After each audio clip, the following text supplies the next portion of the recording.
I would like to invite you, please, Proverbs 21, verse 2. Proverbs 21, verse 2. And tonight, I hope you will have a new memory verse. Proverbs 21, verse 2.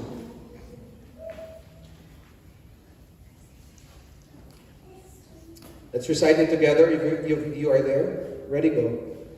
Every way of a man is right in his own eyes, but the Lord pondereth the hearts.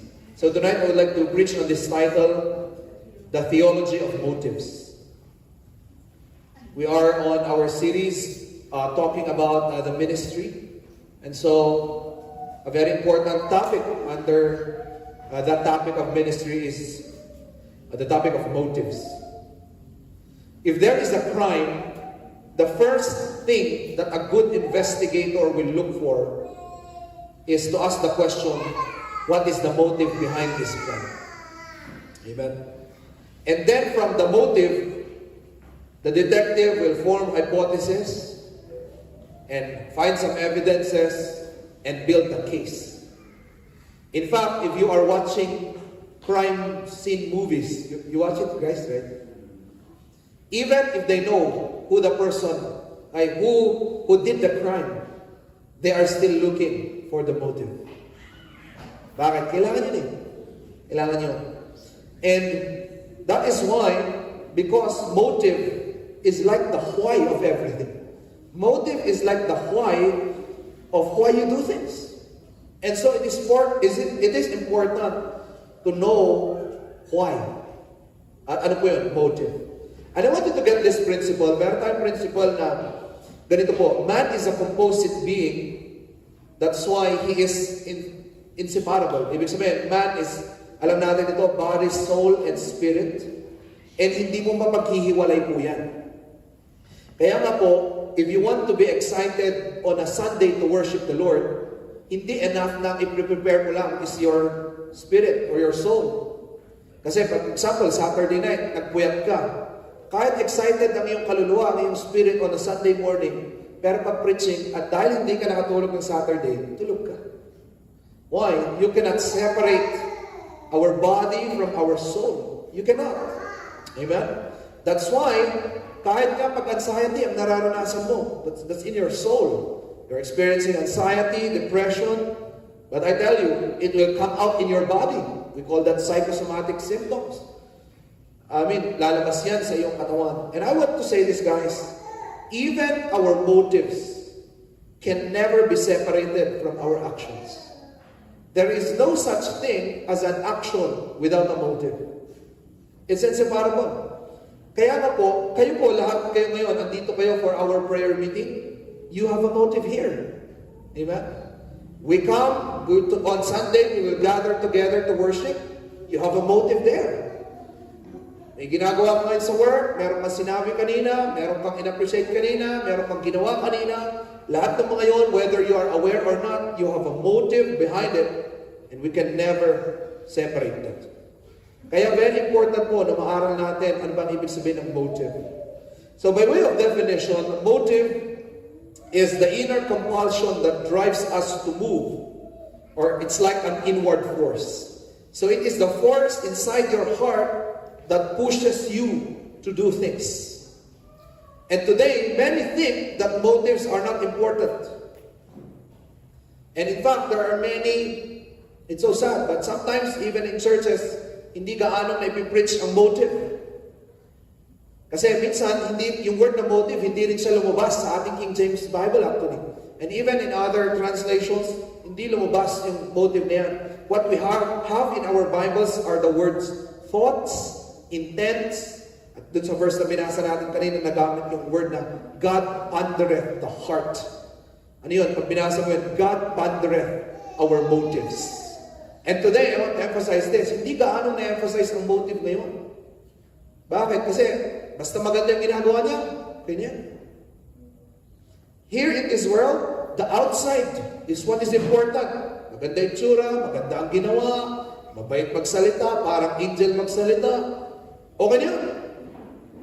But no, folks, our verse clearly tells us that every way of a man is right in his own eyes, but it is God who is the one who is checking the motives of our hearts. You may think you are right, but God sees our heart. Amen? When we stand in front of God, I want you to get this, we are naked. Pag nakaharap tayo kay God, we are naked and He sees the deepest portions of our heart. And hindi pwedeng sabihin, basta okay na ako sa labas, okay na yan. No, God pondereth the heart. He is looking at the inner meditations of our heart. So get this, folks, okay? The ideal goal as a Christian is this: good motive plus good actions. That's the ideal. That's our goal as a Christian. To do good actions with good motives. Kaya nga po, meron tayong verse na Psalm 19 verse 14. It says, let the words of my mouth, that is outward, good action, and then sabi niya, and the meditation of my heart, what is that? Good motives. Okay, so good action plus good motives should be acceptable in the sight of God because He sees everything. Okay, so that's our goal, folks, okay? To be consistent. Both good action plus good motive. So, by way of just summarizing, ano ba yung mga wrong motives sa Bible? So, ito po, sobrang dami, pero sinummarize ko lang siya into 10. Here are some wrong motives behind the good actions that we do. Sometimes we do good works for us to be saved. That's a wrong motive. Okay, we do right actions para pagbayaran yung ating kasalanan sa Panginoon. That's penance. That is wrong. Amen? It's a wrong motive. Hindi mo mababayaran ang kasalanan mo. It was Christ who paid your sin. Amen? Another wrong motive, recognition, of course, selfishness. Gusto mo mapansin, gusto mo ma-recognize, gusto mo may mag-thank you sa'yo, gusto mo recognition. Another is material gain. This is what we call prosperity gospel. Ano yan? Lord, mag-serve na ako para payamanin mo ako. Dangerous motive. That's not good. Amen? Another is fear of punishment. Sige na nga, magbigay ako ng offering ko para hindi dumating yung devourer. Bigay ako ng offering ko para hindi ako paluin ng Panginoon. So folks, that's a dangerous motive too. We do not live by fear as Christians. Amen? We live by gratitude. Another is social pressure. Para walang sabihin si pastor, para walang sabihin ng aking mga magulang, para walang sabihin ng ibang tao, magpakabait na nga ako. It's a wrong motive. Another is to escape from responsibility. Dahil nito, you did something wrong, ayaw mong itama, so what will you do? Tatakpan mo na lang para makatakas ka. Another is competition and comparison, so that you will feel that you are better than others. It's a dangerous motive. May gusto kang patunayan na mas magaling ka kaysa sa kanya. It's a dangerous motive. Another is ego boost, or to be holier than others. Just to feel, these are very selfish motives talaga eh. Mag-serve nga ako so that I will feel good. No, we serve so that we can please God, not please ourselves. Amen? Another is mere obligation. Ano po ito? Ito yung, sige na nga, mag-church tayo para ma-check na yung attendance. Para bang ano lang? Para bang, sige na nga, pilit na pilit guys. Out of mere obligation, that there is no desire, there is no love. Just a sense of, okay, so that they will not say anything, so that I can complete it. And of course, number 10 is to build a name. Ano ibig sabihin na to? I want to serve God, I want to please God, I want to honor God, so that I can build my name. So that I can build a legacy. Alam niyo, yung legacy niya, nakakatakot yun. God did not even command us to build a legacy. We must continue the legacy of His name. Amen. We should not, hindi na yung, ano makilala ko. Here are some wrong motives. At the same time, I want to summarize some right motives for our service to God. Here are right motives. Of course, our theme for this year, number 1, gratitude. Amen. So we do things, good things for God. We serve Him because of gratitude and respect to God. Another is sincere obedience to God's word. Ibig sabihin, when you do something and in your mind sinasabi mo, Lord, I want to do this because I want to obey You, that is a good motive. Amen? Obedience is a good motive. In fact, sabi ng Panginoon kay King Saul, sabi niya, Saul, alam ko meron kang motive na mag-sacrifice sa akin, pero mali yung ginawa mo. Ano sabi ng Panginoon kay King Saul? Obedience is better than sacrifice. It means, obedience is of a greater motivation. Yun ang tamang motivation. Lord, I want to obey you. Another is eternal rewards. Yung kanina, it's material gain. Ito naman, eternal rewards. Ang iniisip mo, hindi yung panglupa. Iniisip mo, Lord, di bali lang di ako yumaman dito. I will serve you. I know you will reward me someday. Number 4 is love. And of course, compassion and empathy. Number 5 is community and unity. These are good motives, folks. Ibig sabihin, pag ginagawa mo to, for the church to have unity, for you to be a blessing to the community, that is a right motive. Number 6, to bless, encourage, and teach others. Those are good motives. Number 7, to grow in Christian faith. Number 8, to help advance God's kingdom and the church. Number 9, to be a burden bearer of people and of the pastor. This is a good motive. Talaga ito sa mga letters ni Apostle Paul. And the number 10, is to be found faithful in case Christ comes today. This is a good motivation for us to serve the Lord, right? To be holy in His sight. What if Christ comes today? That motivation will drive you to good actions. Okay, so ito po yung summary ng ating good motivations and wrong motivations. Ulitin natin, what's our goal? Good actions plus good motivations. Biblical, a way of serving God and worshiping Him, plus biblical motivations. However, we are facing two problems in our time today. So this is number 1. The first problem we have because of the presence of sin in this world is this. Number 1, good works with wrong motives. Mark 7 verse 6 says, He answered and said unto them, Well hath Isaiah prophesied of you, hypocrites, as it is written, This people honoreth me with their lips. That's a good action, but their heart is far from me. Kita niyo po yun?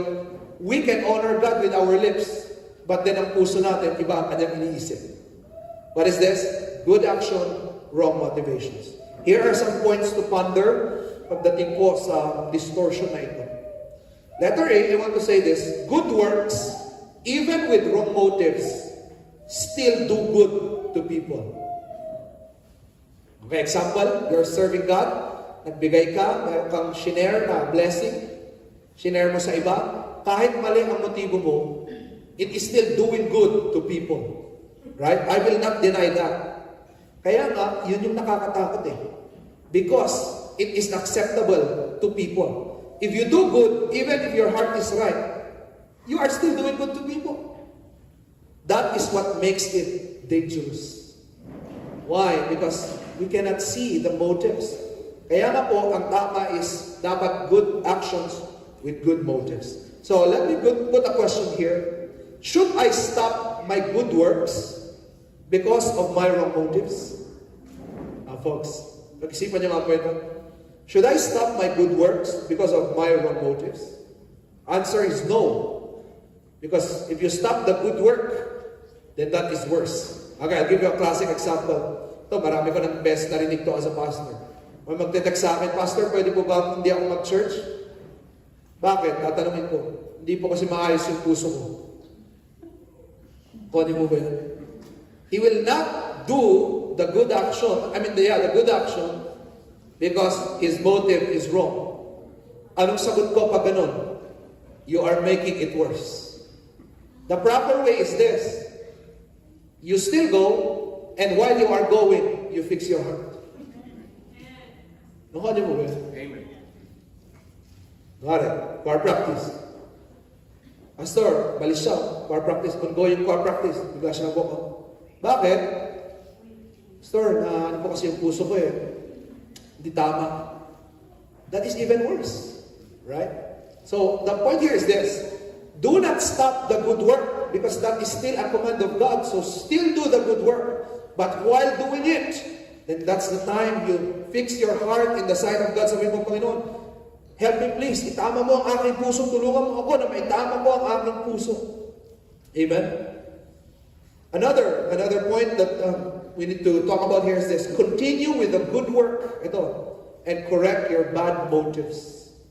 Letter D, the Christian, being simultaneously sinner and righteous, may have a mixture of bad and good motives. So, in fact, ako, even as a pastor, I struggle with this. Alam mo yun? Parang hati-hati dun sa puso mo. Alam mo ito eh. In your heart, may good motives, may kalahating bad motives. Right? May ginagawa ka para sa Panginoon. Naghahalo yung mga motives na, why? We are sinners, but at the same time, we are saved people. So naghahalo-halo yan. And what will we do? Pray to God and fix your heart. Meditate on Scripture para yung mga bagay na mali, itatama mo siya. Another point here that is very nice. Wrong motives are like the multiplier 0 in front of God. Ano yun? 10 times 0 is 0. 1,000 times 0 it's still 0. Ganon ang wrong motives sa harap ni God. Ibig sabihin, kahit garang kadami yung ginagawa mong good works, pero ang puso mo, for you to be recognized, na-erase lahat. It's the 0 multiplier. Kahit nagsiserve ka, ang dami mong service sa Panginoon. Pero in your heart, it's for selfish motives. Wala. Na-erase siya. It becomes 0 in the sight of God.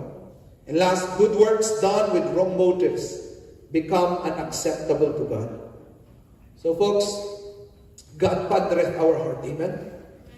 Come on, I want you to look at your seatmate. Gusto ko, sabihin mo ngayong line din sa kanya, sabihin mo, my friend, God padreth your heart. Come on, tell your seatmate, God padreth your heart. Amen? Iniisip niya, tinitignan niya ni God. Okay, so, and folks, get this please. Get this please. As a pastor, I want you to be acceptable, not in my sight, but in the sight of God. Iba yun eh. Folks, I cannot see your heart. Tao lang ako. Pag lagi kang present, masaya ako. But God looks at your heart. Our ultimate focus is not to make our leaders happy. No. Si God eh. Kasi, natatanda, alam niyo po ba kung bakit when we were starting Holy Ghost, karoon tayo ng mga little commotions with our sending out, why is it taking so long? Even for me, minsan tinatanong din ako eh, Pastor, parang ang bagal. Ako, kung mabilisan lang, madali lang yan. Pero ang tama, ang point is ganito. I was struggling so much and asking, Lord, what's my motive here? I need to pray so much and ask God, Lord, hindi ito pagigante, hindi ito pagpapasiga, hindi. At ganun din dapat kayo. Whatever you do for God, linisan nyo ng linisan. Pray kayo na mag-pray, Lord, please, itama mo ang aking mga motives. Okay, the second and the last distortion that we have is this. You have good motives, but you failed to put it in good action. So yung kanina, you are doing good action, but you have a bad motive. Ngayon, baliktad naman. You have good motives, but you failed to put it into good action. Okay, may verse tayo dyan. James 3 verse 18. My little children, let us not love in word. Ano yan? Motive. Neither in tongue, but in deed and truth. In fact, pag binasa mo yung mga susunod na verses dyan sa James, ganito ang sinasabi niya, huwag mo sabihin mahal mo, pero nung gutom siya, hindi mo siya pinakain. Huwag mo sabihin mahal mo siya, pero nung wala siyang damit, hindi mo siya binigyan damit. May good motive ka, meron kang good intention, but you did not put it into action, it's also a distortion. Amen? So still the goal is this, good actions plus good motives. So, my challenge here is this, folks. Whatever good motive you have right now, binigay ko yung list kanina ng good motive, meron kang good motive doon for you to serve God, serve people. If you have that good motive, do it. Okay? If you have that good motive, go for it. Come on, tell your seatmate. If you have a good motive, do it. Sabi mo sa kanya. If you have a good intention, a good motive, do it. Yeah, just do it. Amen, amen. Here are some points to ponder, folks. Letter A, having good motives without action doesn't benefit anyone. Wala. Pastor, alam nyo, talagang gusto ko talagang mag-choir. Kasi yun yung talent na binigay ni God eh. O ganun po ba? Sige po, practice po tayo sa Saturday. Ay, busy po ako. Okay? Pastor, talagang binaburden po ako ng Panginoon. Alam nyo, syempre, of course, I'm a pastor. After my preaching, people would usually say that, Pastor, I was blessed with your preaching. Na-inspire akong ganito, ganyan. Next week, wala. And I'm inspiring you folks. Get good intentions, go for it. Amen? Because it doesn't benefit anyone. Yung maganda lang yung intention mo, maganda yung desire mo, pero walang action, walang benefit. Letter B is this. Good motives. Ito, maganda ito. Good motives lighten even flawed and imperfect actions. Ano ito? We are not perfect here on earth. We will always struggle with imperfection. Our good actions will have flaws and mistakes. But I tell you, having a good motive behind it will become a counterweight to the deficiency. Ano ibig sabihin niya? Kahit di ka perfect mag-preach at wala naman talagang perfect mag-preach. Pero kahit nag-uumpisa ko lang mag-preach, kung maganda ang motibo mo, Brother Gary, sa harap ni God, yun na yung counterweight niya.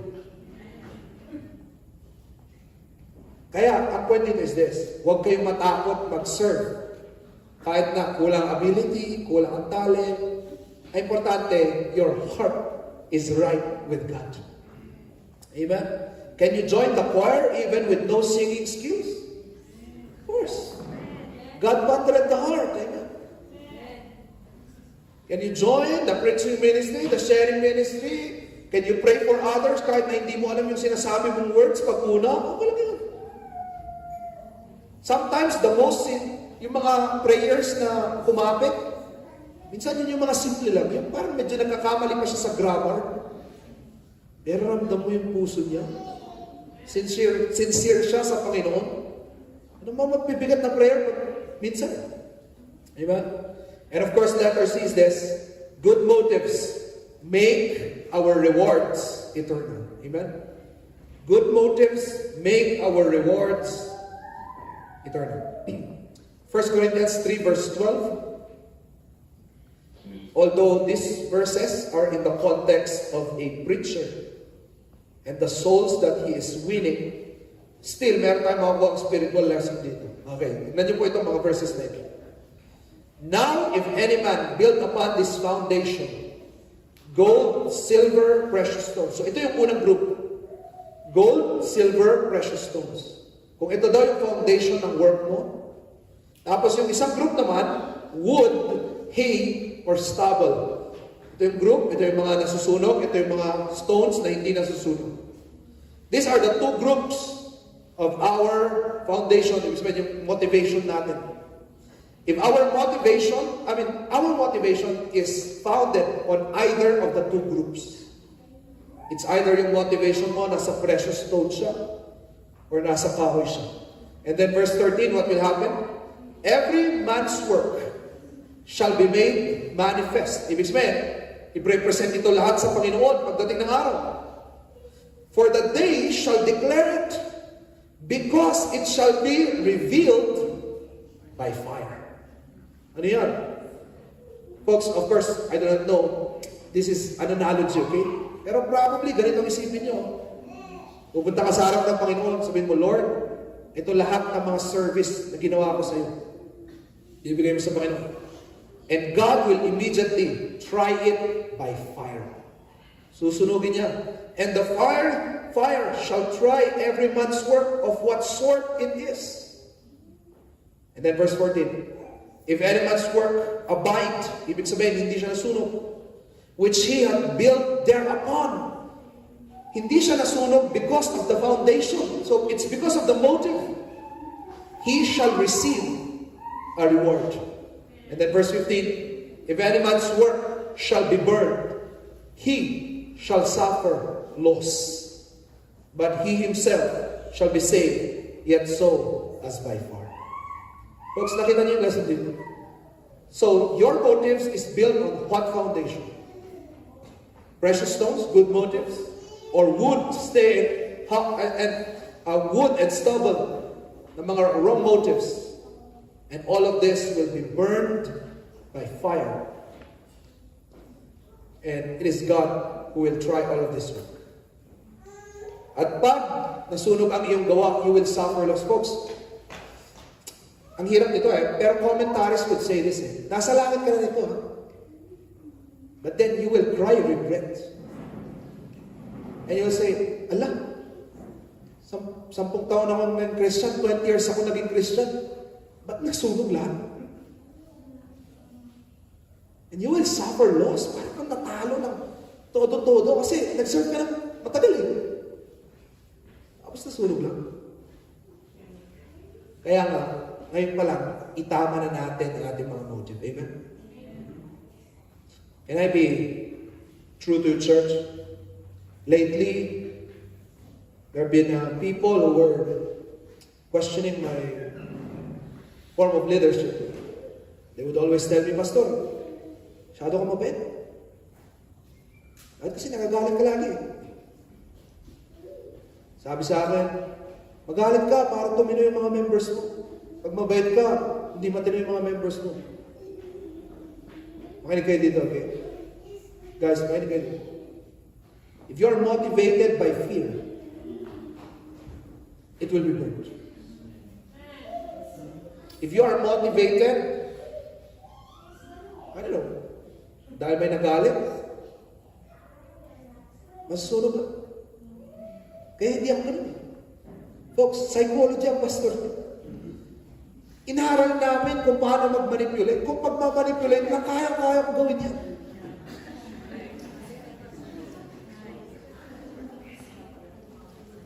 Pero para saan?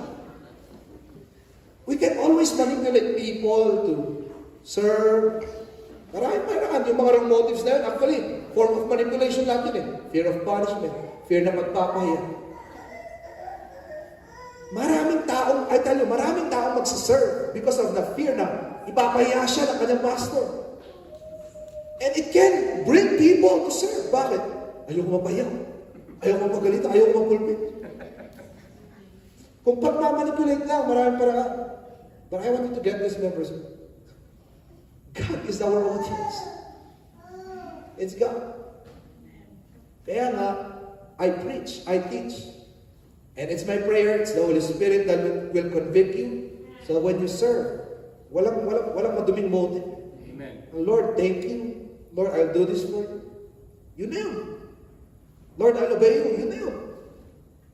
May magalit man sa'yo o wala. Amen. Why? Our goal is this, that our works will not be burned. Amen. Amen. Ayoko po na dumating tayo sa time as a church na pag wala ako, magiging 50% yung attendance. Hindi pwede. Ayaw natin, dumating tayo sa time na gano'n na pag walang Gcash na price, walang gagalaw. No. Gusto natin, walang ibang reason. Do you know, I even told you this before, right? Bakit sa mga services natin, wala tayong gaanong pakulo? Because I do not even want to confuse ng motivation ng tao. Punta tayo sa church, maraming activity, maraming pakulo. No. We want to come here that in our mind is this, Lord, I want to meet you. Lord, I want to worship you. Lord, I want to hear your word. Come on, tell it to me, Lord. What's your message for me today? Tell it to me. That's it. Para yung pag-church natin, pag-serve natin, maging reward nito sa langit. Amen po ba? Amen. So, God pondereth your heart. Okay, so tumayo po tayong lahat. And let us go to God in prayer. I want all of us to close our eyes in prayer. And ngayong gabi, I want you to pray the prayer of the psalmist. Sabihin mo sa Panginoon, Lord, search me, O God, and know my heart. Try me, Lord, and show me if there are wicked motives in my heart. Lord, please help me to change these motives. Na itama ang mga motive na ito. Kasi gusto ko lahat ng ginagawa ko para sa iyo ay maganda ang motibo. Come on. I'll give you time. I want you to ask God to correct all of your motives.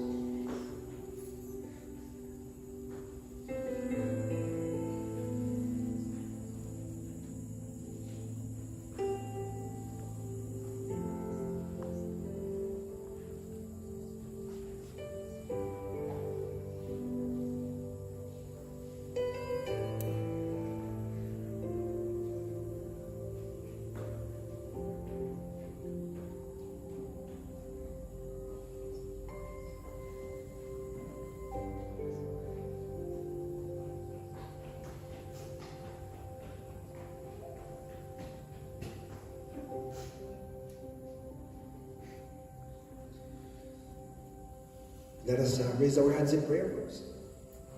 Our Heavenly Father, please break the wrong motives in our heart, Lord. Tear it down. Break it, Lord. Especially those motivations, Lord, that are centered on ourselves. Panginoon, tao lang po kami. Minsan gusto namin ng recognition.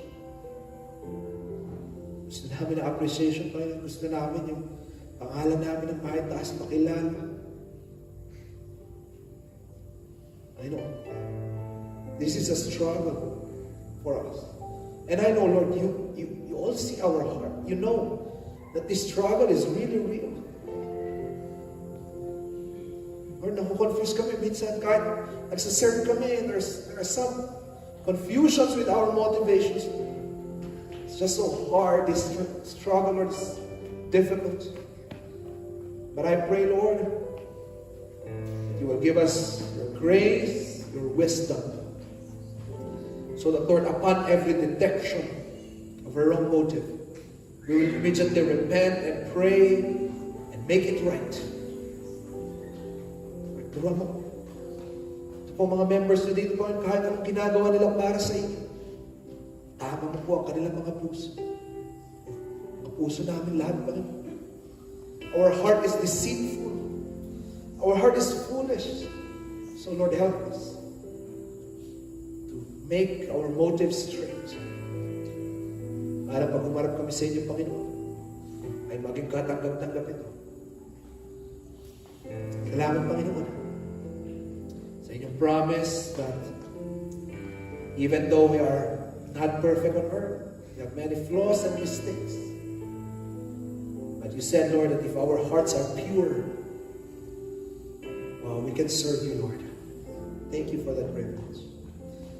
Thank you for our service tonight. I pray, Lord, that you will give us good night rest and replenish our strength for the weekends, for some ministries tomorrow, and even for our worship on Sunday. Thank you. In Christ's name we pray. Amen. Amen. Palakpakan natin ating Panginoon.